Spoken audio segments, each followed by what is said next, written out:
I am ready for, though, is to talk to one of the most knowledgeable men when it comes to the world of wagering from the Action Network. Joining us right now, Mr. Darren Rovell. Hello, sir. How what? Way too long since we've been a chance to talk to you. What's going on? I can barely hear you, but that's my fault since I don't have my earphones. But what's going on? Well, we're out live doing this thing. So since you can barely hear us, we'll ask some pointed questions and let you go because this is more about your knowledge than ours anyway. Okay. So in the beginning of the year, it's one of the few times I picked the Rams to win the whole thing before the season started.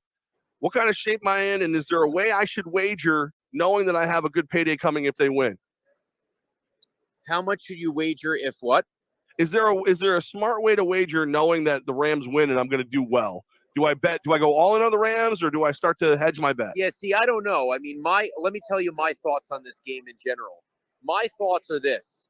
Whoever makes the most mistakes is going to lose. Now, you could tell me that normally happens, but it's not exactly true. There are teams that can overcome mistakes. I don't think either of these teams can overcome mistakes. So I'm actually not betting pregame. I am doing all live betting because I want to see who has their feet on the ground, and I want to see who's ready for the moment.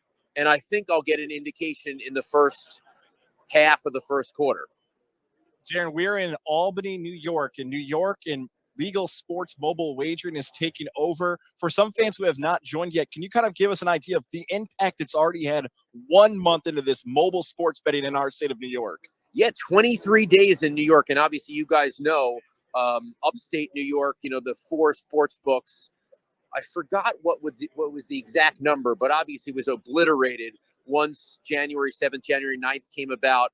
And 23 days of sports betting in January, 1.6 billion bet, broke the record that New Jersey had, 1.3 billion in their biggest month in November.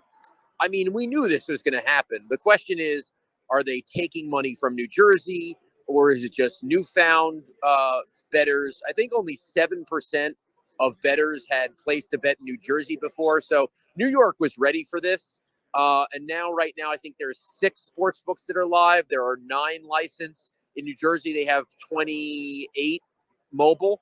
And just people are getting used to it now. And what's it like? And I know a lot of my friends in New York are figuring out live betting and trying to figure out the best practices of betting live, because that could be amazing or go downhill really quickly. Darren Rovell with us of the Action Network. And that's a great point because I've found that if I am enjoying alcoholic beverages and live betting, it goes horribly wrong, horribly fast. Yeah, we're in a nation now that tells you to buy the dip. Do not buy the dip when you have like an under or a over on a total, and like you're like, okay, that's not going to hit. Let's see if another number hits. Let's see if another number hits. I tell people, you gotta have a bankroll going in. You need to know. You cannot willy-nilly say, I'll put another 100 down, another 200. You have to, before you start your day, you have to say, this is my bankroll. And if I lost all of this, I still would be able to go to sleep at night. If you're betting more than that, and then your bankroll's wrong. And if you don't have a bankroll, then I worry for you. You mentioned betting in game, but Darren, I have to ask you this about your Northwestern Wildcats. I feel like this is one of your most famous bets now, the one where you trailed it all the way to the end. Is that the bet you've enjoyed here the most? That's my famous one.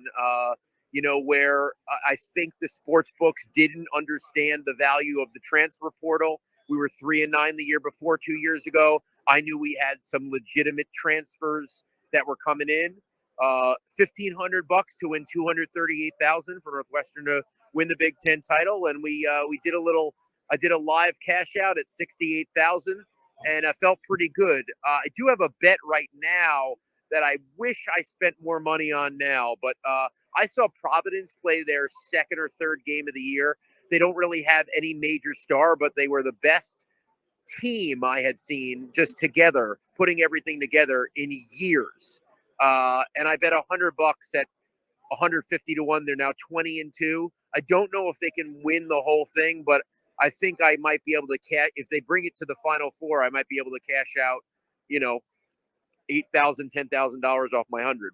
Woo. Now, see, that's a new thing for me, because with mobile betting now we have the cash out option. What is there a plan? Is there a process where you cash out and where you hold them? I think it's gut, but it also is very much an individual thing. What is your what does the money mean to you? And that's why I don't like asking other people, because a dollar isn't absolute. It's what is it relative to your bank account? If it is going to make a big difference, the net that you make, and it's going to give you peace of mind, then you should cash out. I think you just have to play out the scenarios. What happens if I lose this versus what happens if I take this right now? How would I feel? So, all right, before we let you go, obviously a lot of people now doing the wagering that hadn't before in New York. Action Network is a great place to do the homework, see who's doing the best offers. Some of this stuff that we're learning from you right now, that's the place to get this knowledge, right? Yeah, listen, if you want to bet with your gut, and it obviously kills me that the coin toss is the most popular prop. Come on, people. I mean, that's insane. If you need to throw away your money, and I know, yes, half of you going to win, half of you going to lose, but if you want to go with your gut, just don't look at the Action Network. But we have 25 years of betting data. We aren't touts. Everything is go with this data. Here's the best data. And I mean, if your money's your hard-earned money and you want to have fun, but you also want to make money, like for example, the quote, life is too short to bet the under. I think you have a longer life if you win. So like, if you need to bet the under and you should bet the under, then we'll tell you to bet the under. So we just try to help you be a better bettor. We're not guaranteeing you're going to win, but we're giving you the data that you could then make the decision. At least you can look at it and see and make your bets and feel good about them.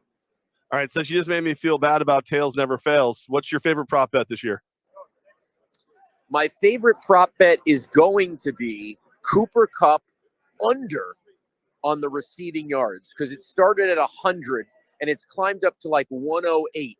And I think it's going to climb up to 110 or 111. And when you look at it, I think he's had 6 games where he's beaten that, but 8 out of the last 9, he's gone above 100. So I think there's people who think that it's guaranteed. And I think at 110, there's enough value. I'm going to wait to the last minute. I think it's going to continue to go up, and then I'm going to hit the under. At Darren Rovell on Twitter, the Action Network. Darren, we appreciate you making time for us. Sorry that we didn't get the news out for the earphones, and we'll talk to you soon. Come visit us in Albany. There he goes, Darren Rovell.